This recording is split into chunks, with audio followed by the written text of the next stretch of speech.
A partir de este momento, usted ha ingresado al Enfoque Bíblico Cristiano. Un programa para analizar la realidad y volver a los valores morales y eternos de la palabra de Dios. Enfoque Bíblico Cristiano es una idea del pastor Carlos Aguilera, quien ya les da una cordial bienvenida en Radio de la Fe, una sintonía del cielo para bendecir tu vida. Si solo fueras tú. Hola, buenas tardes, queridos oyentes de la radio. Estamos transmitiendo en este día lunes por FM 105.7, Radio de la Fe, una sintonía del cielo para bendecir tu vida.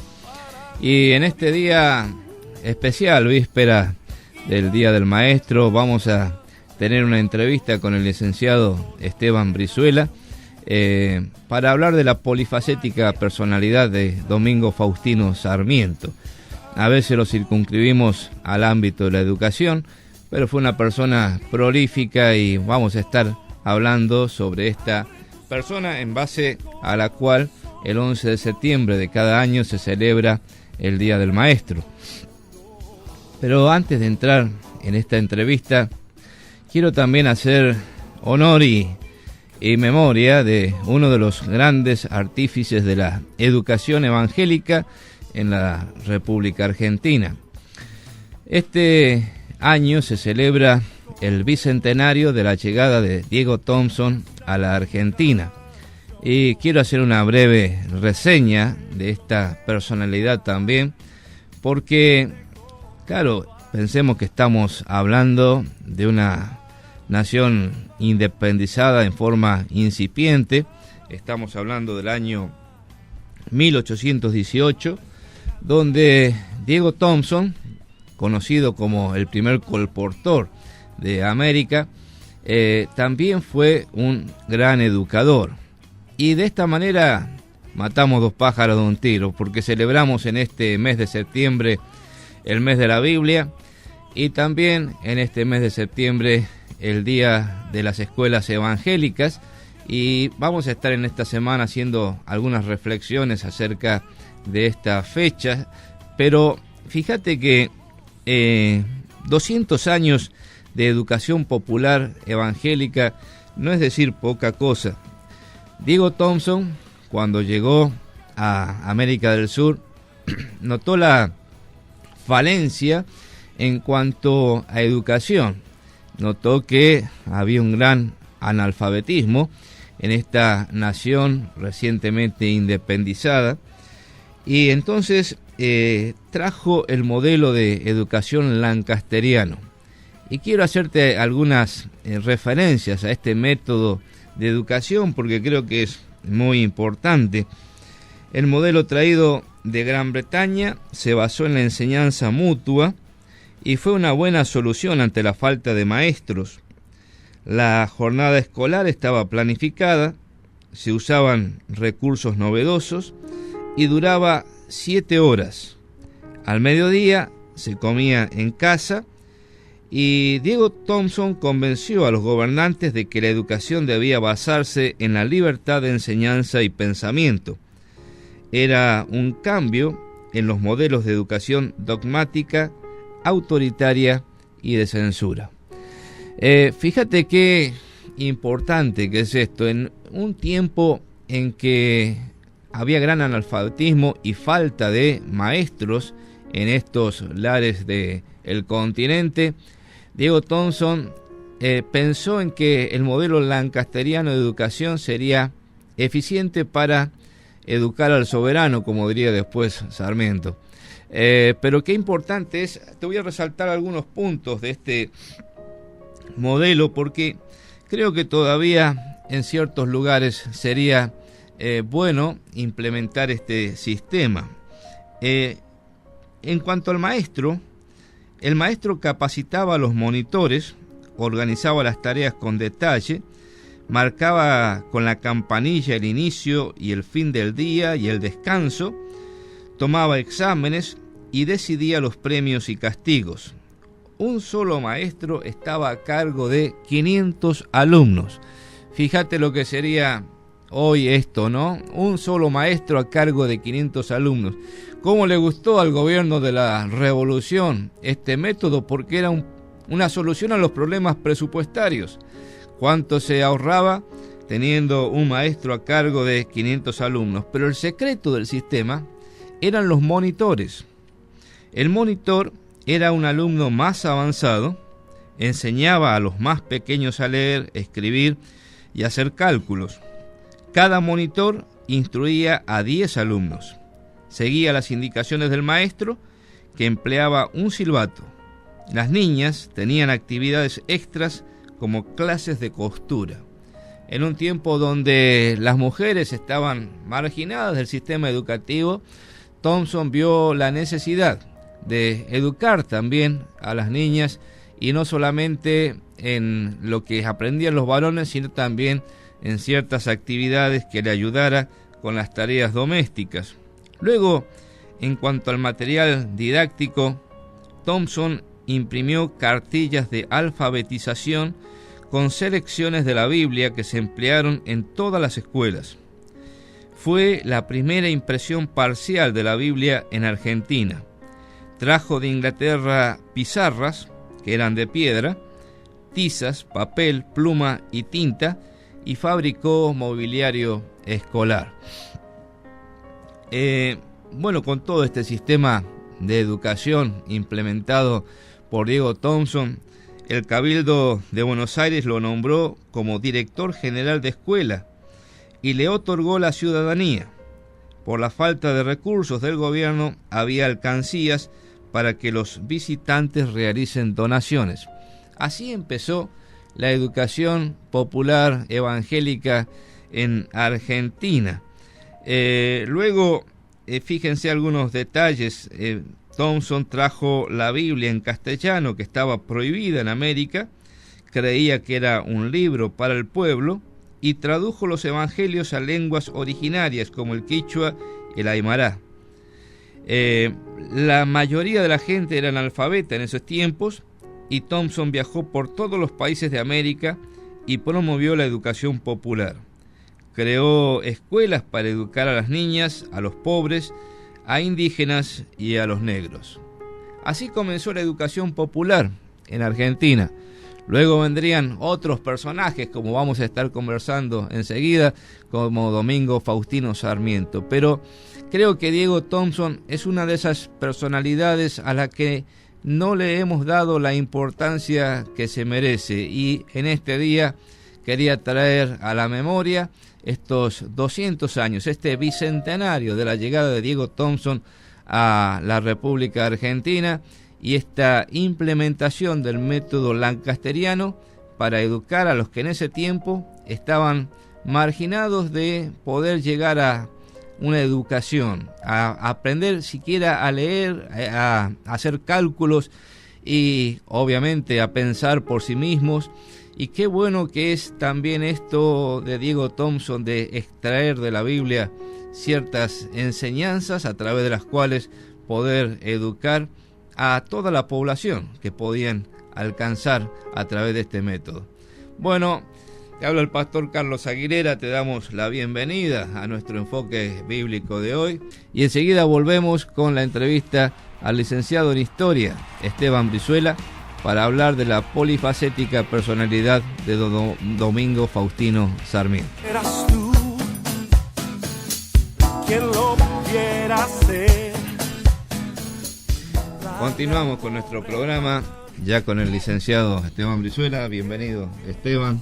Buenas noches a la audiencia, Carlos, al operador Oscar, a Roxana, y bueno, muchas gracias por la invitación, por estar, un gusto estar de nuevo en Radio de la Fe.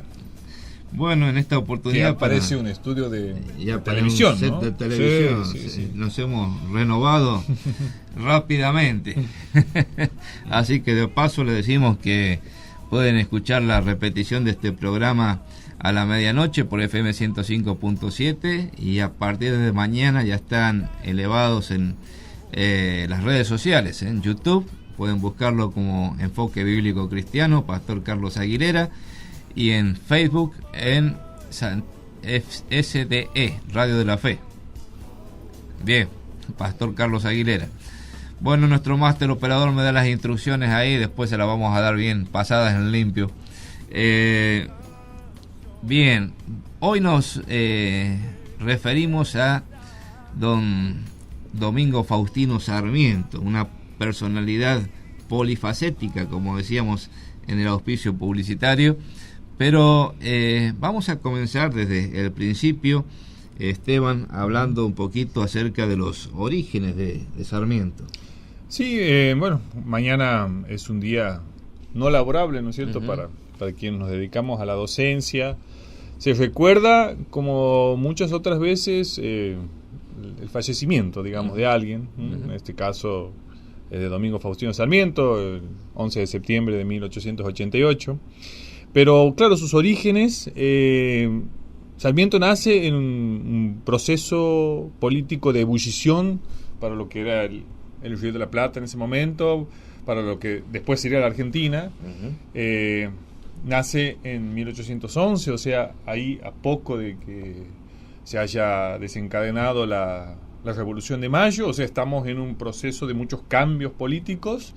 Él nace en una San Juan, digamos, que era una aldea, una ciudad muy chica, en un contexto familiar no muy favorable desde el punto de vista económico.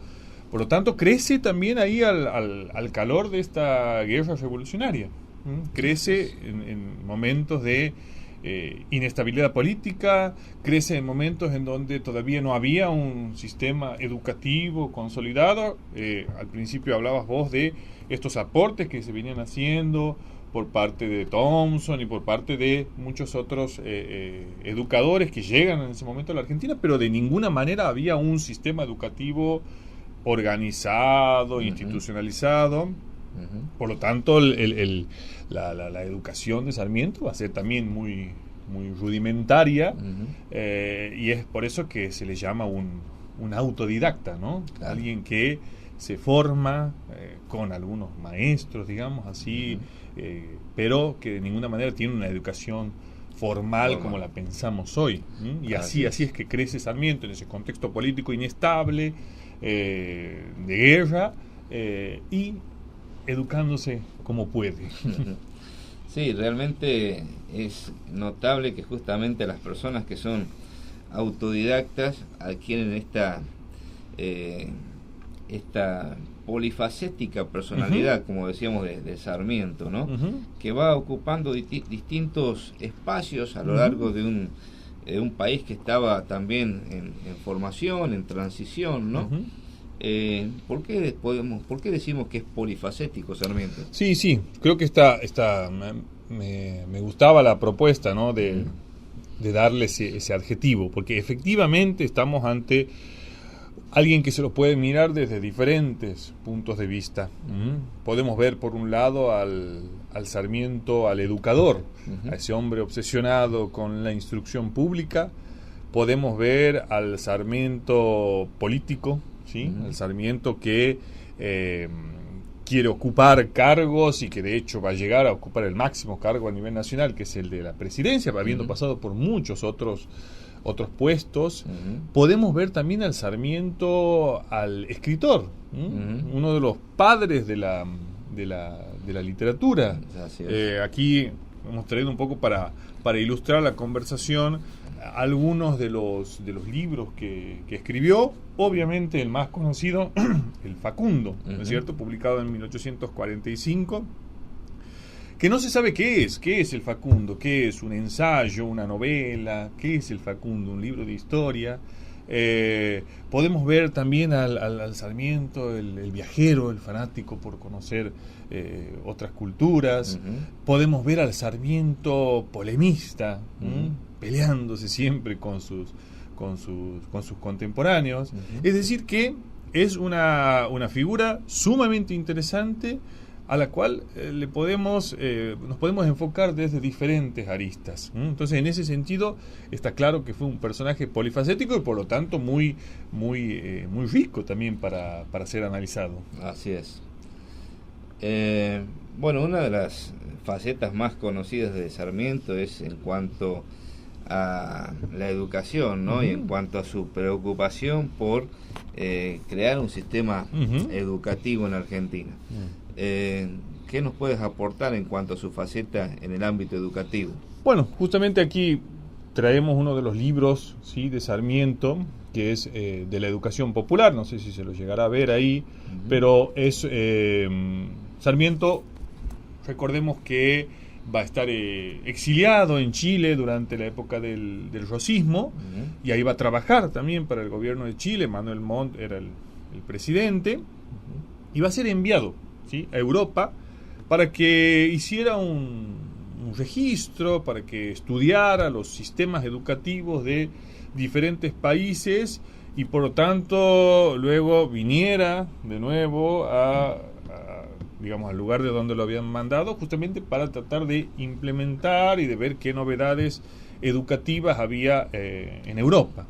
Recordemos que Latinoamérica justamente se caracteriza por mirar a Europa, ¿no es cierto? En esa dicotomía sarmientina de civilización y barbarie, bueno, Europa representaba la civilización.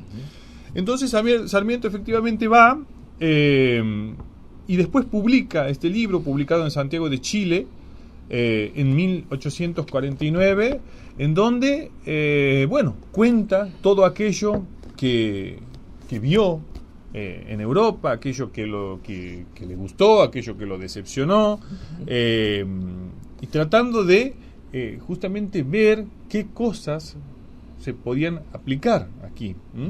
Y aquí también viene una especie de desilusión de Sarmiento, porque claro, Sarmiento estaba nubilado antes de viajar, ¿no es cierto?, con Francia, con Inglaterra, que eran los países como faros de la civilización europea. Pero resulta que una vez que va allá, como sucede tantas veces, ¿no?, cuando uno idealiza demasiado un sistema, un lugar, se encuentra con que no era tanto, digamos, como él esperaba. Pero como Sarmiento era un curioso insaciable, bueno, sigue recorriendo lugares y después va a tener un viaje clave también en este recorrido que hace por el mundo, y llega a Estados Unidos. Hoy, claro, Estados Unidos hoy es la gran potencia mundial. En ese momento era un país en ascenso, ¿sí? No era todavía la gran potencia que va a ser a partir de la Primera Guerra Mundial. Y ahí sí se va a encontrar con una sociedad civil pujante, se va a encontrar con un sistema educativo que le llama la atención, conoce a algunos personajes que evidentemente lo impactan. Va a hacer 2 viajes a Estados Unidos, y este primer viaje, digamos que es allá por 1847, 48, le deja una muy buena impresión a Sarmiento, tanto que después, más adelante, cuando le toca ser presidente, ¿se acuerdan las famosas maestras que trae? Normalistas. Las maestras normalistas. Ya estamos ahí. Si habíamos dicho que en el momento en que nace Sarmiento, 1811, todavía no tenemos un sistema educativo funcionando, ya cuando es presidente él, en la década del 60, o sea, desde 1868 hasta 1874, ya ahí comenzamos a ver cómo comienza a formarse un sistema educativo. Y ahí también va a ser importantes aportes. Se lo toma como uno de los grandes triunfos de Sarmiento, la famosa Ley 1420, ¿no es cierto?, de la educación gratuita, laica y obligatoria. Vemos, digamos, en ese ímpetu también de Sarmiento esta idea, ¿no es cierto?, de educar al soberano, de la instrucción, esta idea muy esperanzadora en cuanto a la educación como la llave del progreso. Eso después tiene otras cosas también, ¿no es cierto?, que podemos... porque Sarmiento era un tipo también muy polémico, muy contradictorio, y eso hace que sea una figura también que muchas veces sea criticado, ¿no? Si nosotros hacemos, Carlos, la lista de próceres, hagamos una lista así rápida: San Martín, Belgrano, Rosas, bueno, Rosas no tanto, digamos, pero Mitre, Mario Roca, pero yo creo que de todas esas, la más polémica, la más criticada, últimamente, sobre todo, es la de Sarmiento. Una figura muy cuestionada por sus ideas, por estas ideas con respecto a los indios, a los afro, a los gauchos. La famosa frase que en una carta le escribe a Mitre, cuando se revela el Chacho Peñalosa en La Rioja, no economice sangre de gauchos, ¿sí? Bueno, esa es una de las frases que más se utiliza para estigmatizarlo a Sarmiento, y el otro, digamos, gran punto también por el cual se lo critica es que hacia el final, digamos, de su vida publica ese libro, Conflictos y Armonías de las Razas en América, en donde, bueno, uno puede ver ciertas ideas así bastante fuertes con respecto a la raza como un condicionante fuerte para el desarrollo de un país, y la muy poca esperanza, digamos, de futuro que veía en las poblaciones estas, gauchos, indios. Esas son razones por las cuales Sarmiento es denostado. Sí. Y en su interés de fomentar la inmigración, ¿cierto? Exacto. Justamente traer inmigrantes europeos y americanos, ¿cierto? Ahí me haces acordar algo que venía pensando cuando venía camino hasta la radio. Y es que uno de los biógrafos de Sarmiento es un santiagueño, Ricardo Rojas, otro, un polígrafo, un gran referente de las letras. Ricardo Rojas era un nacionalista, ¿sí? De la primera mitad del siglo XX, o sea, alguien que defendía raíces argentinas. No le gustaba mucho este tema de cómo la inmigración había transformado la cultura argentina. Sin embargo, por lo general los nacionalistas no lo quieren a Sarmiento. Por eso que vos recién lo marcabas muy bien, con esto de mirar siempre al extranjero, que vengan los inmigrantes, que van a ser los inmigrantes los factores de transformación y del progreso de esa Argentina del siglo XIX. Sin embargo, Ricardo Rojas, santiagueño, nacionalista, con cierta sospecha con respecto a lo que podía hacer la contribución, digamos, de los inmigrantes, sin embargo, escribe un libro bastante, digamos, halagatorio con respecto a la figura de Sarmiento. Raro, digamos, por el hecho, lo marco porque en general los nacionalistas son críticos de la figura de Sarmiento por esto de siempre estar mirando a Europa como la cuna, el símbolo de la civilización. Y el gaucho, el indio, como símbolo de la barbarie, ¿no? Claro. Ahora, sí, evidentemente un personaje polémico, con mucha contradicción, perseguido en su época, ¿no? Recordado también por esa frase cuando huía a Chile: bárbaros, las ideas no se matan. ¿no? Famoso, exacto.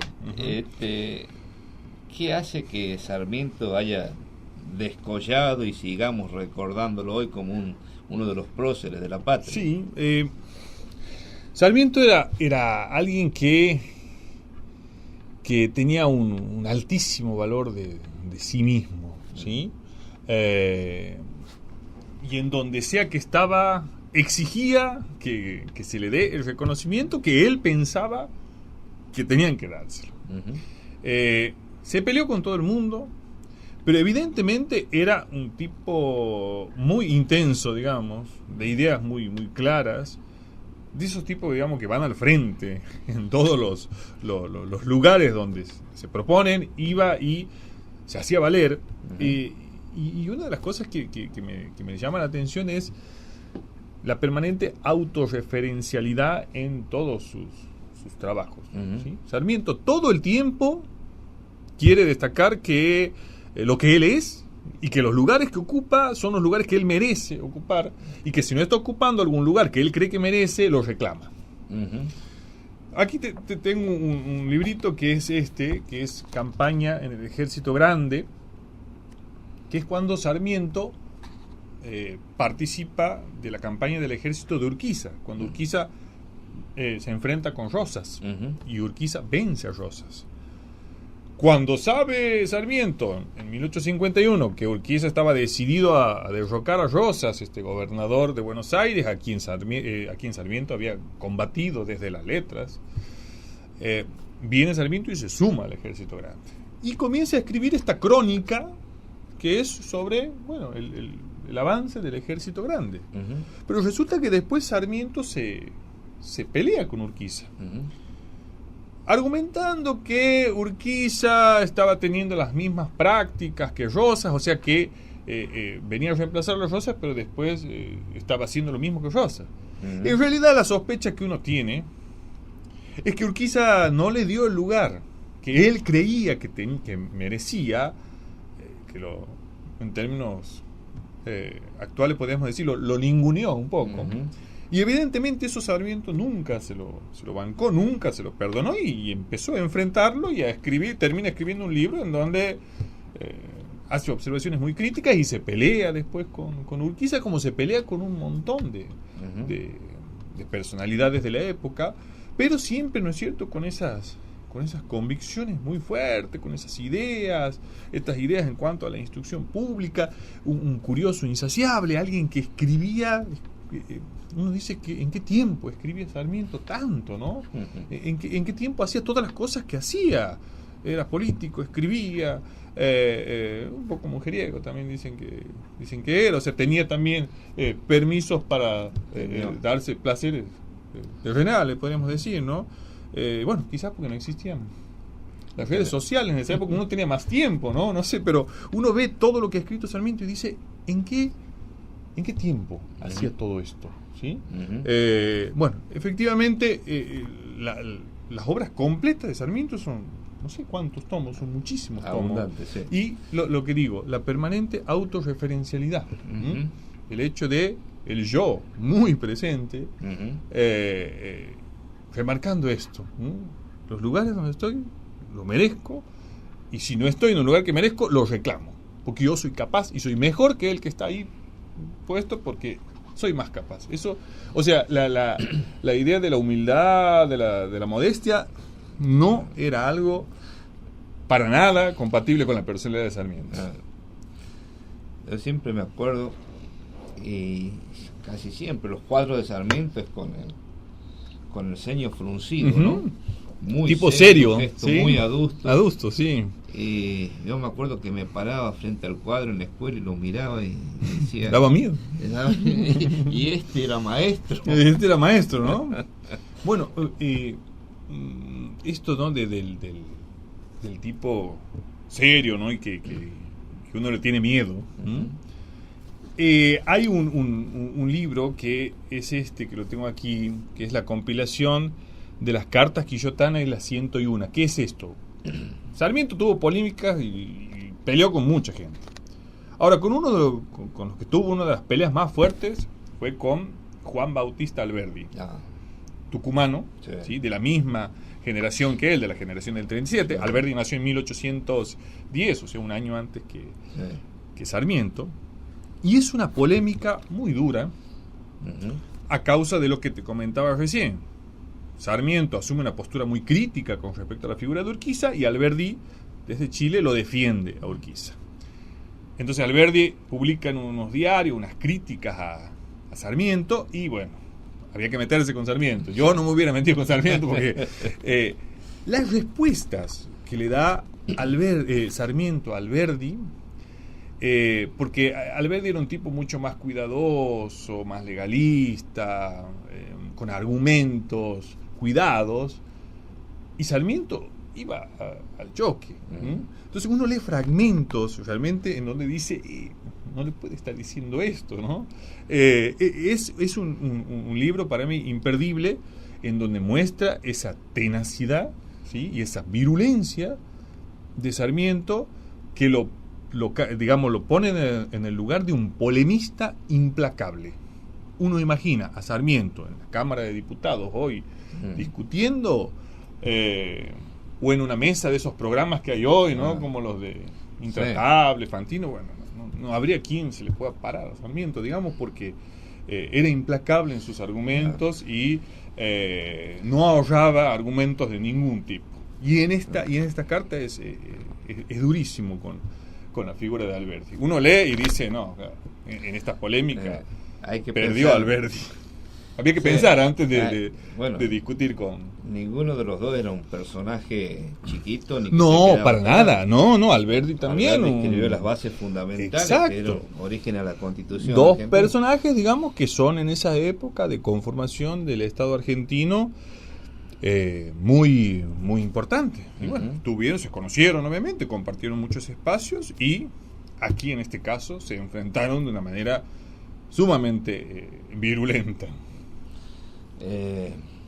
También tenía contacto Sarmiento con algunos santiagueños, ¿no? Bueno, sí, con los Taboada. Uh-huh. Cuando en 1868 lo eligen presidente a Sarmiento, una curiosidad es que Sarmiento se entera que ganó la presidencia cuando venía en un barco por Brasil. Tiene esas curiosidades también, de enterarse que va a ser presidente cuando hace una parada, no recuerdo en qué localidad de Brasil, en donde se entera que en el colegio electoral había ganado su candidatura. Pero quienes, porque en ese momento era clave, como ahora también quizás es clave, ¿no?, el apoyo de los gobernadores al candidato. 1868, ¿quiénes eran los personajes políticos que dominaban a Santiago del Estero? Los Taboada, los hermanos Taboada, principalmente Manuel y Antonino. Resulta que estos gobernadores, que eran muy fuertes en el NOA, eran, digamos, los más influyentes del NOA, no apoyan la candidatura de Sarmiento, apoyan la candidatura de Rufino Elizalde, que era el candidato de Mitre, pero hacen una mala apuesta, digamos, porque quien gana la elección, enterándose en el barco, es Sarmiento, y como Sarmiento no ahorraba polémicas y no ahorraba enojos, los va a tener durante todo su gobierno cruzados, podríamos decir, a los hermanos Taboada, y nunca se los va a perdonar. De hecho, ya ahí es cuando va a empezar a decaer la figura de los Taboada y después van a ser reemplazados por otros políticos. Pero bueno, ahí en ese momento los Taboada dominaban el NOA, no apoyan la candidatura de Sarmiento, pero Sarmiento gana y por supuesto que después se va a vengar, digamos, de esa falta de apoyo político. Ya veníamos desde esa época con los problemas El centralismo porteño. Exacto, el centralismo porteño, totalmente. Sí, así es. Bueno, te veo con una serie de bibliografía interesante ahí, tal vez sí. A algunos de nuestros oyentes les interesa saber. Cuando bueno, me hacían la invitación, empecé un poco a recorrer la biblioteca. Y bueno, aquí no sé si se va a ver el título, pero Recuerdos de Provincia, que es también como una especie de, muy conocido, de autobiografía de Sarmiento. Habíamos mencionado al clásico de Sarmiento, 1845, el Facundo, que en gran parte inaugura la literatura argentina. Facundo refiriéndose a Juan Facundo Quiroga, este caudillo riojano.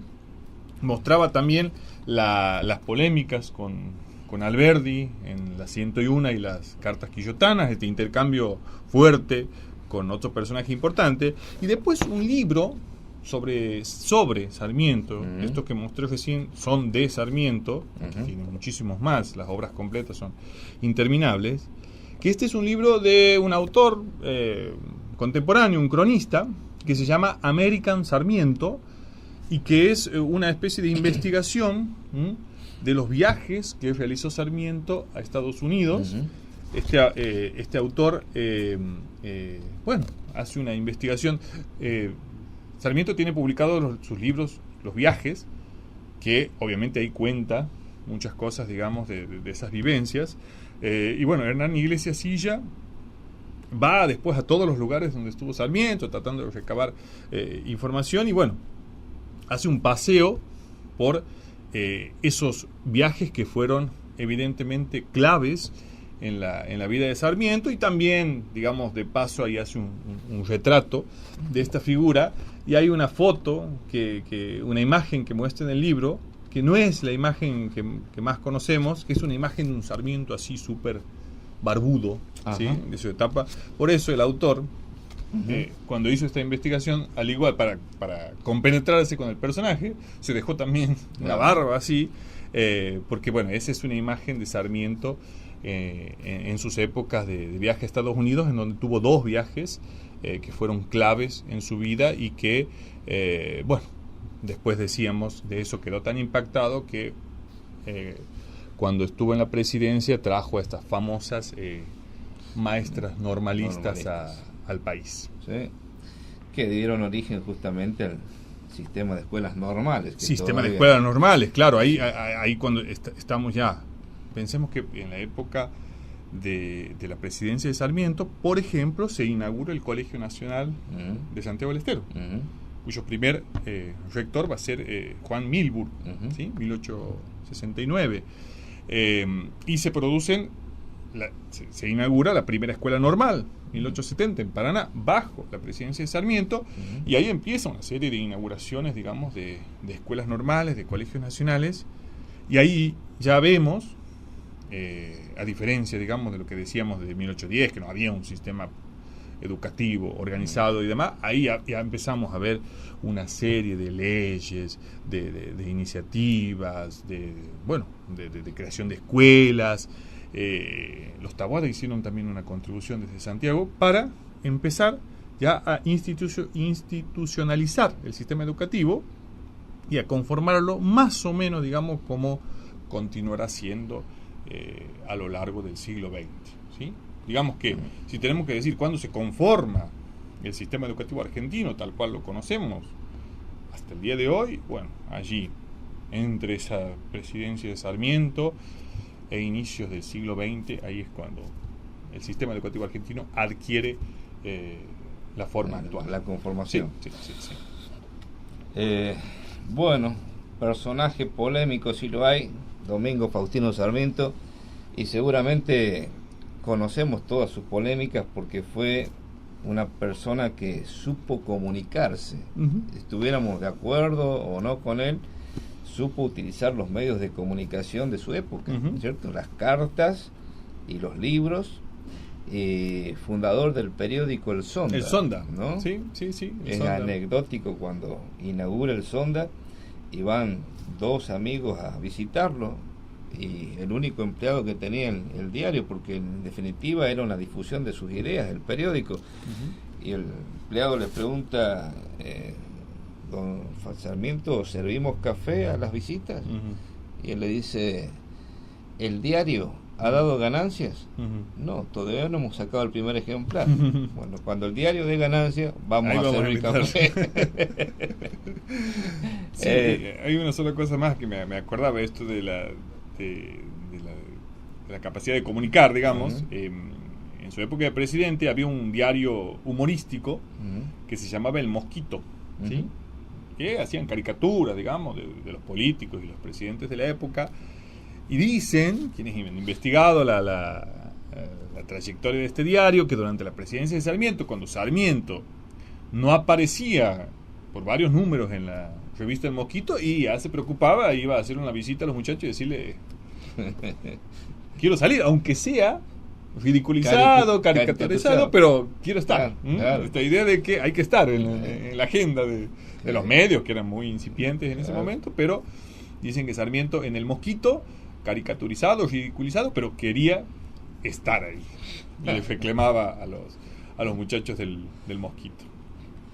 Bueno, Esteban, gracias por traernos todas estas reseñas de Domingo Faustino Sarmiento, ¿no?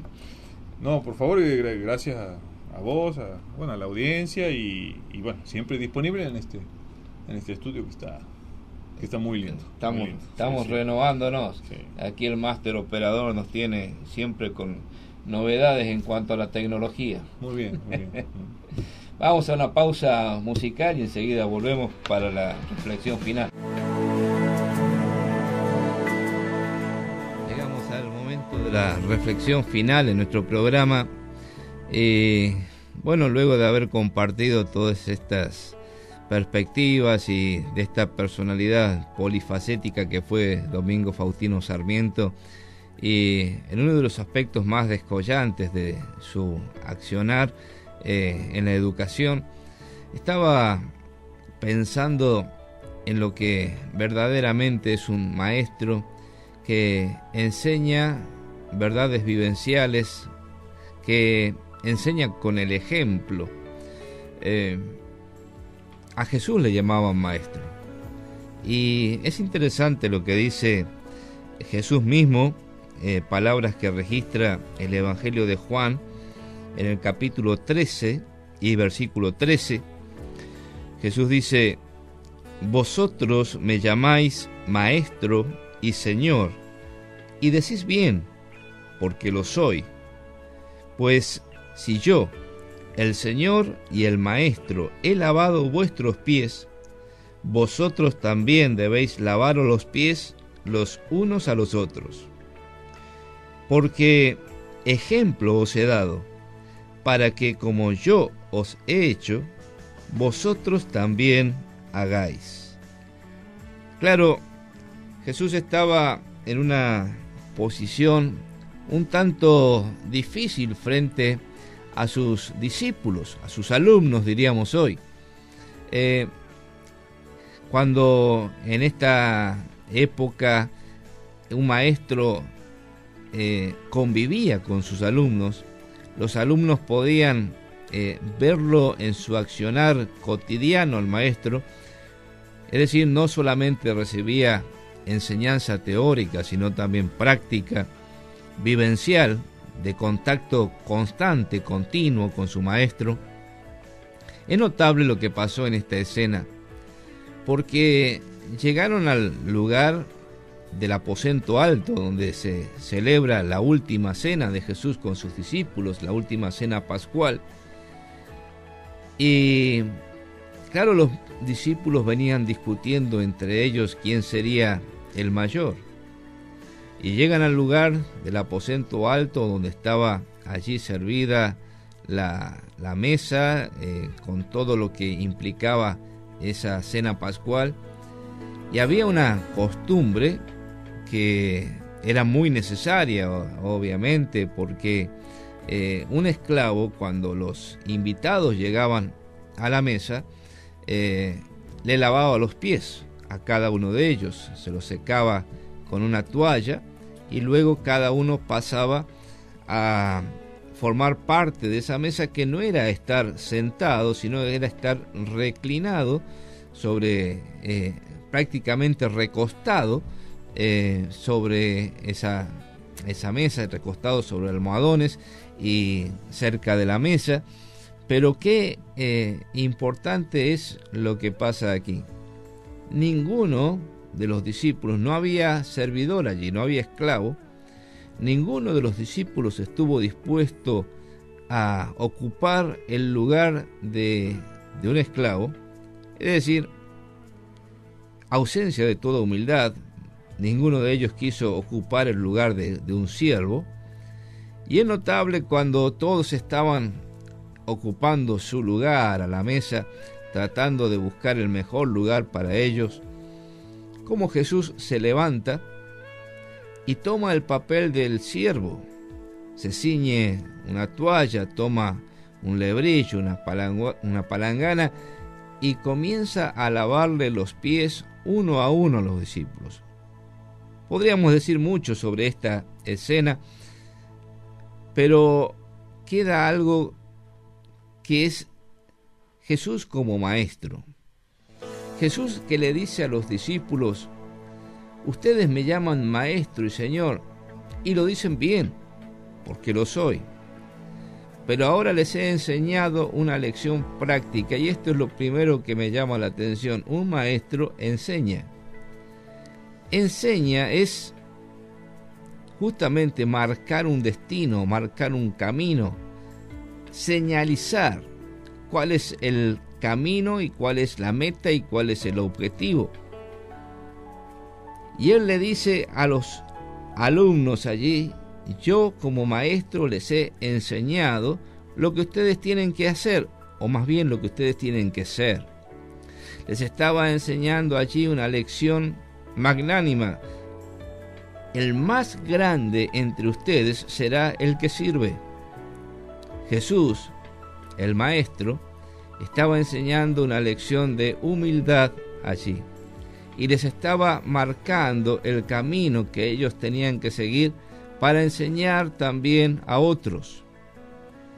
No solamente enseña, sino que ejemplifica, porque dice Jesús: ejemplo les he dado a ustedes para que como yo les he hecho a ustedes, ustedes también hagan a otros. Es que un maestro enseña con el ejemplo. Un maestro no tiene una disociación entre un verdadero maestro como Jesús, no tiene una disociación entre lo que él enseña y lo que él hace. Es coherente entre lo que dice y lo que hace, entre lo que practica y lo que predica. Y qué importante que es que nosotros aprendamos también esta lección para poder enseñar a otros. No una esquizofrenia mental donde hacemos una disociación entre lo sagrado y lo secular, entre la vida privada y la vida pública, entre lo que predicamos y lo que practicamos, sino una coherencia ética vivida por el ejemplo de lo que estamos transmitiendo a otros. Por eso Jesús se pone allí en el vano de la historia y se levanta como un verdadero maestro.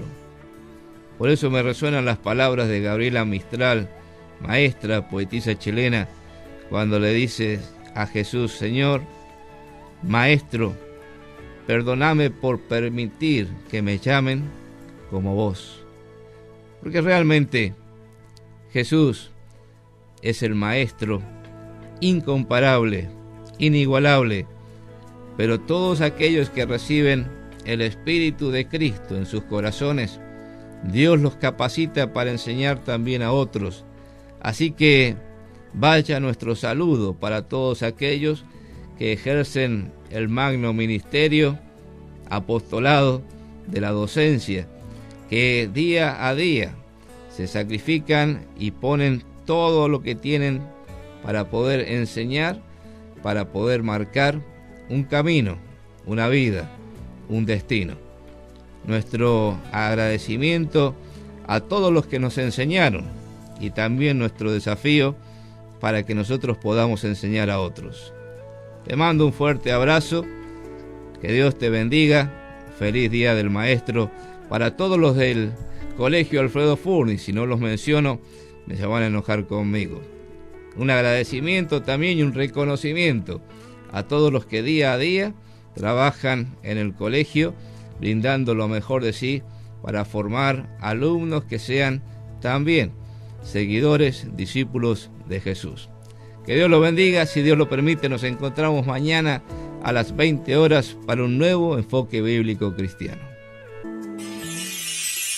Por hoy, nada más. Mañana nos volveremos a encontrar con un nuevo enfoque bíblico cristiano de la actualidad.